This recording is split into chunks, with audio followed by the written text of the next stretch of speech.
Nova Stella, Ciência em Debate, um programa da TVPUC, um programa que até hoje era gravado nos estúdios da TVPUC, na Monte Alegre, e que hoje inaugura uma nova programação com uma parceria com o Museu da Imagem e do Som de São Paulo, um museu que nos últimos anos vem buscando novas parcerias, novas atividades, e que recebe então o nosso Nova Stella, já de uma longa tradição na PUC, como uma nova atividade do MIS São Paulo. Então é uma parceria PUC São Paulo com o MIS São Paulo, e que a gente agradece muito a ambas as partes que propiciaram e que permitem agora a gente ter uma simpática plateia acompanhando a gravação do Nova Stella. Para iniciar essa parceria, a gente tem a honra, a alegria de inaugurar com um visitante da Inglaterra, professor Rattansi, já conhecido de muita gente aqui no Brasil, minimamente pelos cursos, onde a gente utiliza os seus textos, e que está em visita ao nosso grupo na PUC, através do apoio, patrocínio da FAPESP, da Fundação de Amparo à Pesquisa de São Paulo, que viabilizou a vinda do professor Rattansi mais uma vez ao Brasil. Professor, very welcome. We are very glad that you are in Brazil again, and hope you'll be back again, and that you were so nice to come to our program. We have debate science from many perspectives, but today we're going to be exactly with someone who has been working for such a long time in the history of science.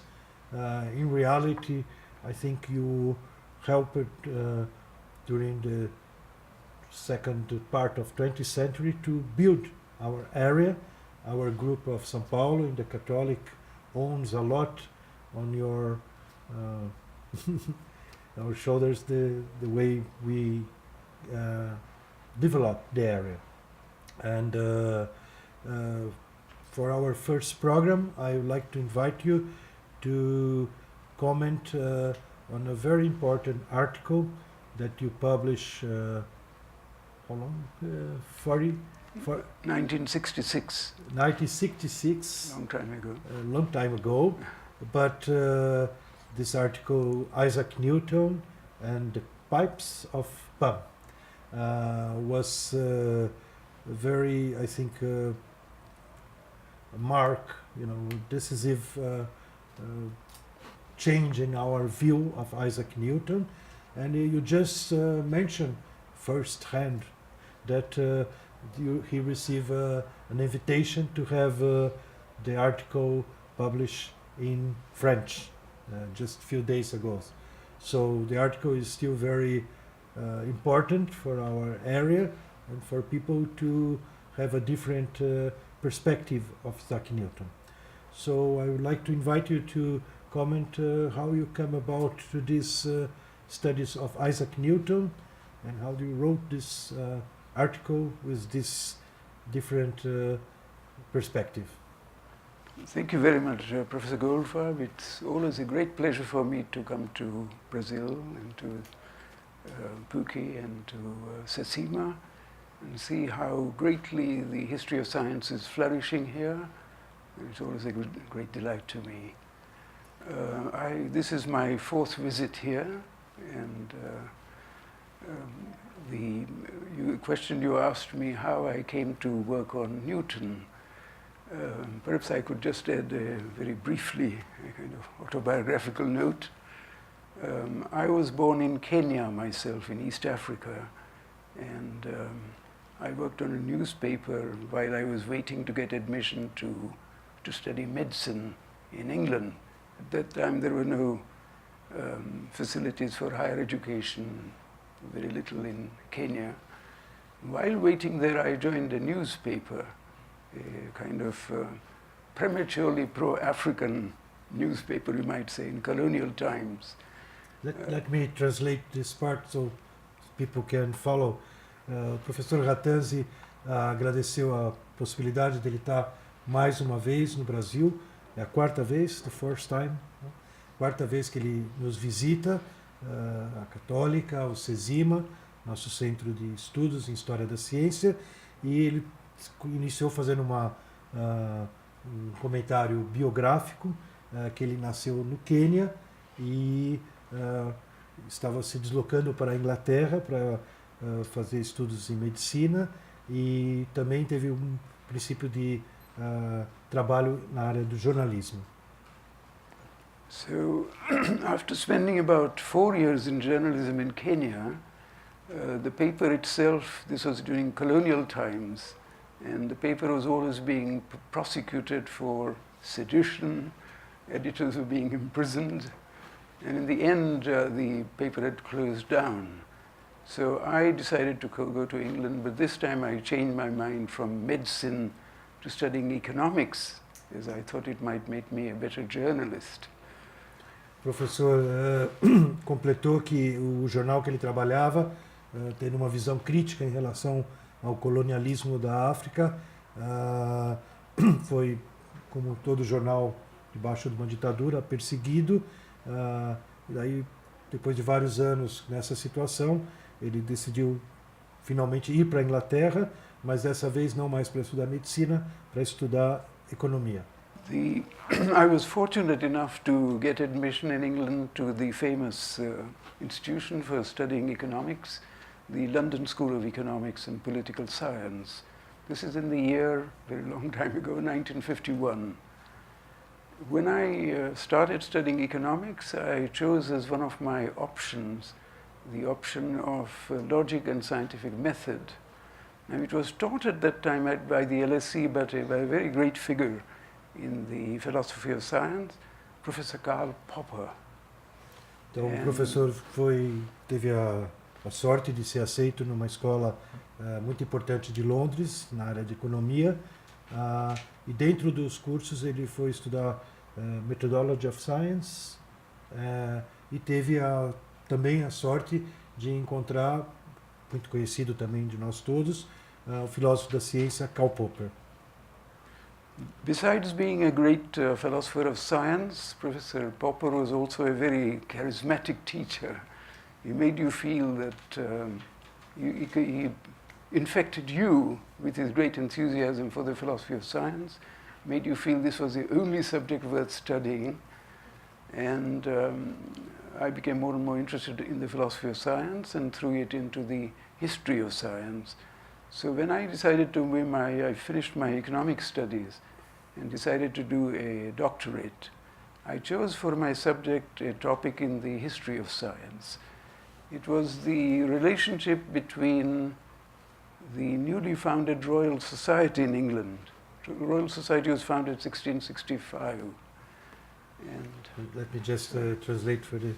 O professor Karl Popper não apenas era um especialista na filosofia da ciência, mas era um professor muito carismático que influenciou o professor, influenciava os alunos, que a filosofia da ciência, a história da ciência, talvez era a área que mais valia a pena estudar.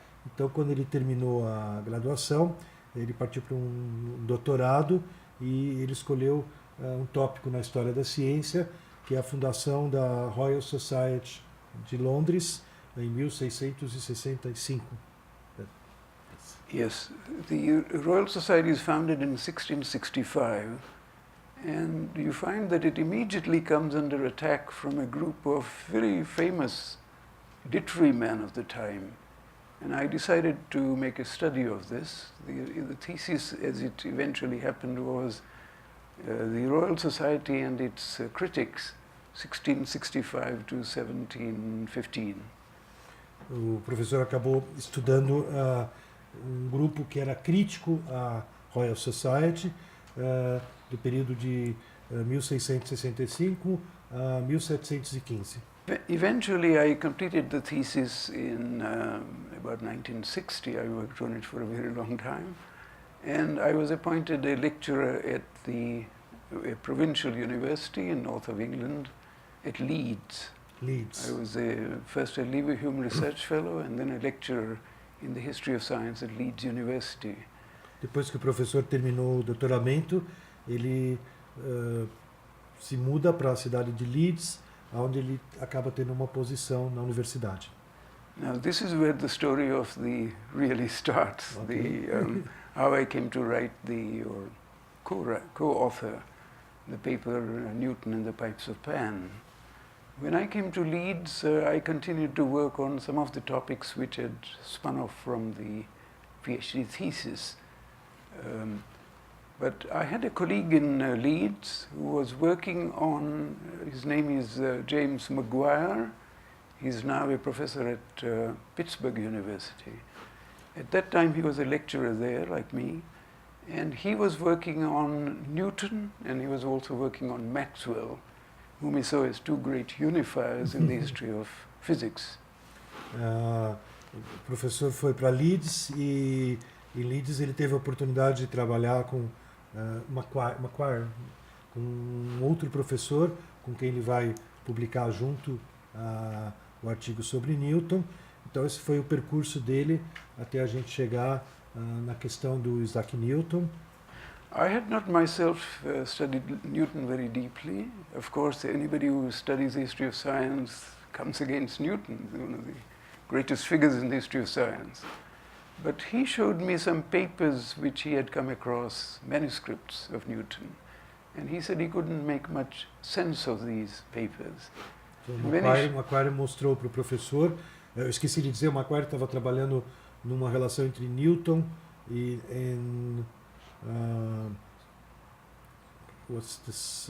Maxwell, não? E ele mostrou para o professor alguns manuscritos que ele tinha de Isaac Newton que não faziam muito sentido. Now, when I looked at these papers, they seemed to be very strange. They seemed to be introducing me to a side of Newton which I had never known about before.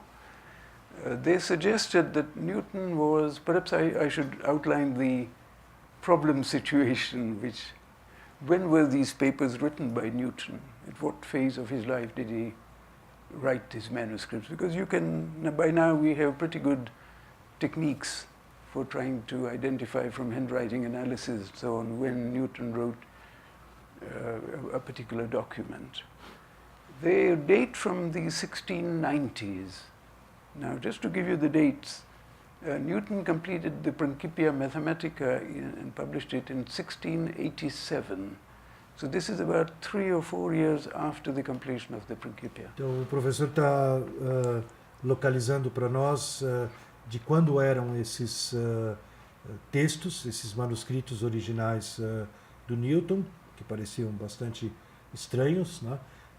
E ele localizou que eles foram publicados pouquíssimos anos depois da publicação dos Principia. Né? Os Principia são 1695, esses livros 3 anos depois, esses textos do Newton foram escritos. Hoje em dia nós temos técnicas suficientes para poder datar quando foram feitos esses manuscritos. Now, Newton was already at this time very busy preparing a second edition of the Principia Mathematica, and the papers are obviously connected with the second edition of the Principia. Now, what was strange about these papers is he's obviously trying to counter the criticism which the Principia had attracted. Principia was received it was immediately recognized as a great masterpiece, but there were certain points in it which aroused a great deal of criticism, discontent. Então, após a publicação do Principia, a primeira edição, estava sendo preparada uma segunda edição e o Newton estava preocupado em responder a algumas críticas que o livro Principia já tinha recebido. Obviamente ele tinha sido reconhecido como uma obra de extrema importância, mas tinha recebido também muitas críticas. The criticism basically was, for example, you would find that in France, France also had very important bodies of scientists assembled in their own assemblies.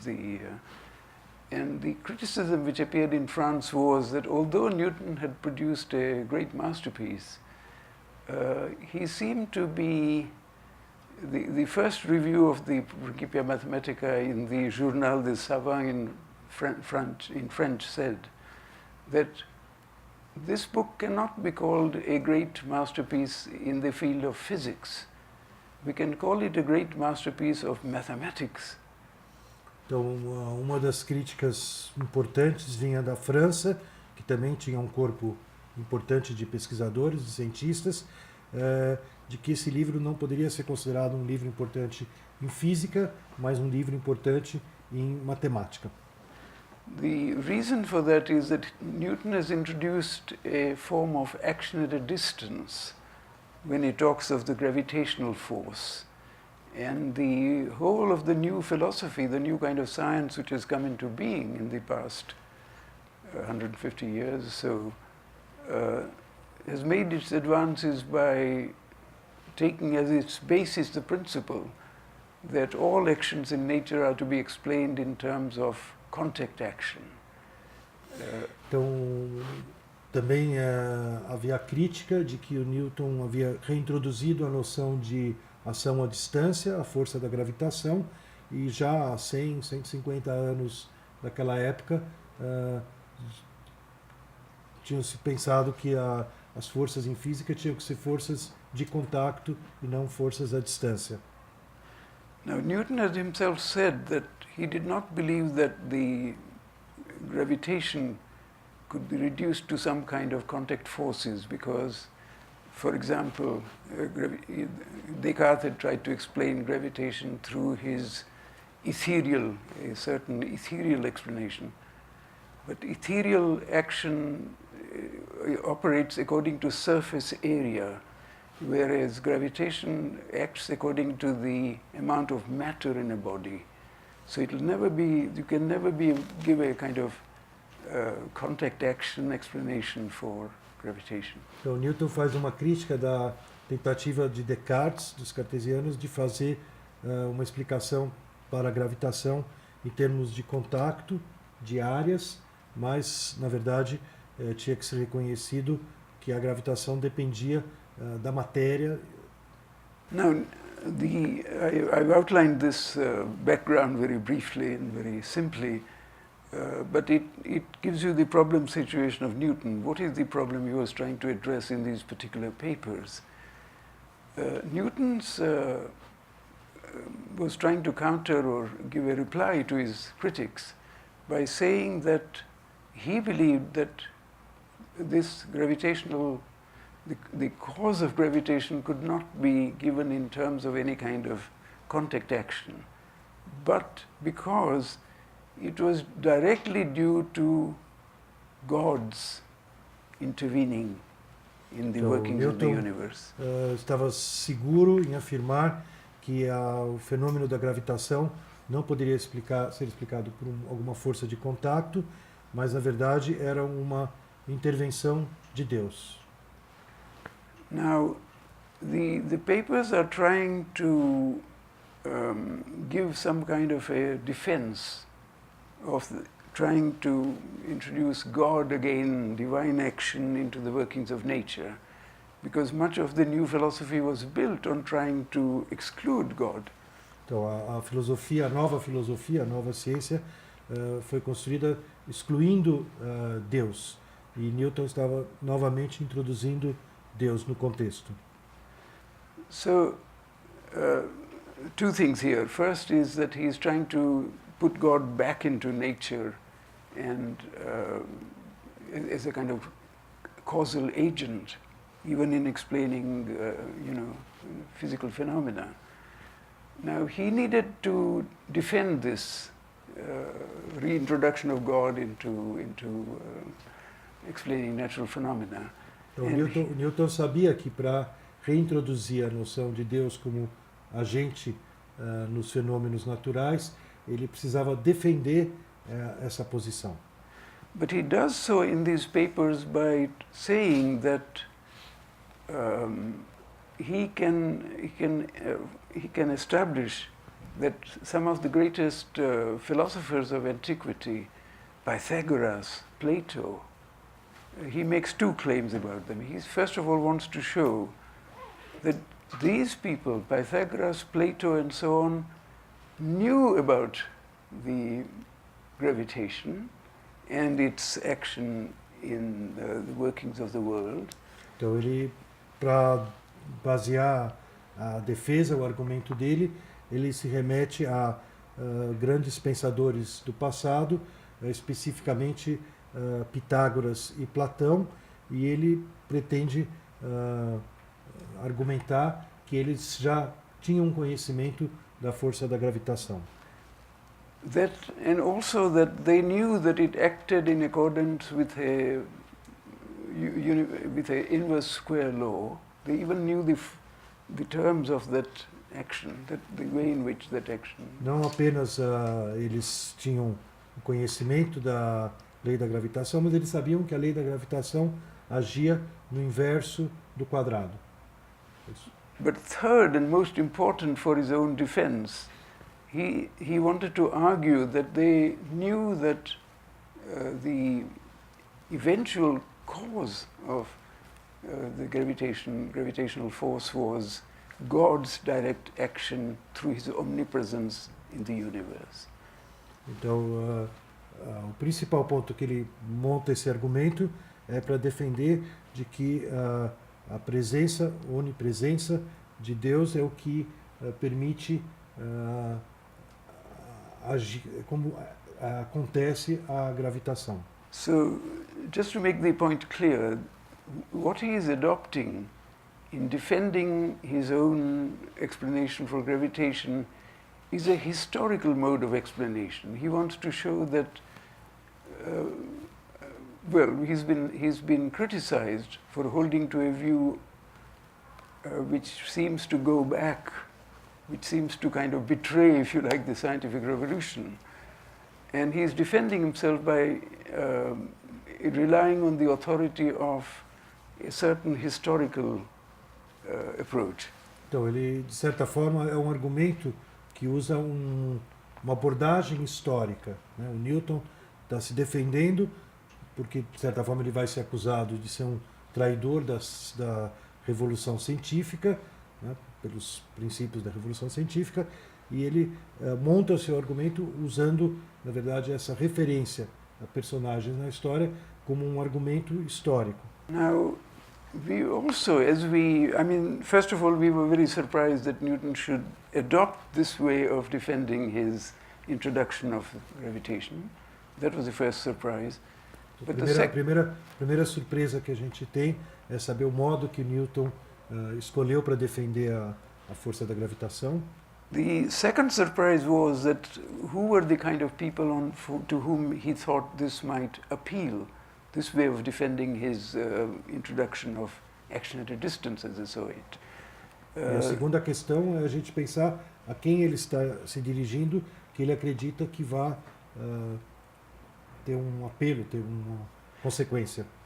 And just to illustrate this, he, through an intermediary, one of his disciples, wrote to a very famous contemporary pioneer of the new kind of physics, Christian Huygens, in Holland. He wrote through his intermediary, his disciple, a man called Facio de Douillet, a letter to Huygens saying that Mr. Newton has discovered that his discovery of universal gravitation was well known to the ancients, the kind of background I was trying to give you, and that he has discovered that they knew that it acted reciprocally as the inverse square distance kind of proportion, and they also knew that they also believed that this was caused by the direct action of God acting in the universe. Então, para dar um exemplo do que acontecia, o professor nos remete a uma estratégia comum do Newton, que é usar algum discípulo para se dirigir, por exemplo, a um importante cientista da época, o Huygens, na Holanda, e esse discípulo vai justamente defender que esses pensadores do passado, Pitágoras, Platão, conheciam a lei da gravitação, conheciam que era uma lei do inverso do quadrado, inversamente proporcional ao quadrado, e que era a atuação de Deus na natureza. Now we also have a reply from Huygens, interestingly enough, replying to this suggestion. It's very much as what you would expect from Huygens. It's a very suave reply. He says that Newton is being all too gracious to the ancients in believing that they could have discovered something which is their own unique discovery. He says, can you really believe that the ancients could have proved that the planets moved in elliptical orbits and still obey the law of universal gravitation? This is Newton's unique achievement, and he's being too nice to the ancients in believing this. And he kind of dismisses this way of trying to defend his law and says, I hope you will publish more of your work. Então, o professor nos dá o exemplo da resposta do Huygens, que procura dizer que, na verdade, a contribuição, a concepção das órbitas elípticas e o funcionamento a partir da lei da gravidade, na verdade, era uma contribuição do Newton, uma contribuição única do Newton, e que ele não apoiava a ideia do Newton fazer essa referência, essa base histórica no passado. Professor, our program is a TV program, so it's not a lecture properly. A gente está chegando, we are closing to the end of this program. I'd like to say thank you very much for the opportunity to have such a person together with us. Nova Stella, Ciência em Debate vai chegando ao final e a gente espera que todos tenham tido a oportunidade de conhecer alguém como o professor Rattansi, que não só veio da Inglaterra para o Brasil, mas veio até participar do nosso Nova Stella. E que mais estrelas apareçam aí no nosso céu, more stars, new stars, apareçam para nos ajudar a entender esse mundo tão complexo da ciência e da nossa realidade.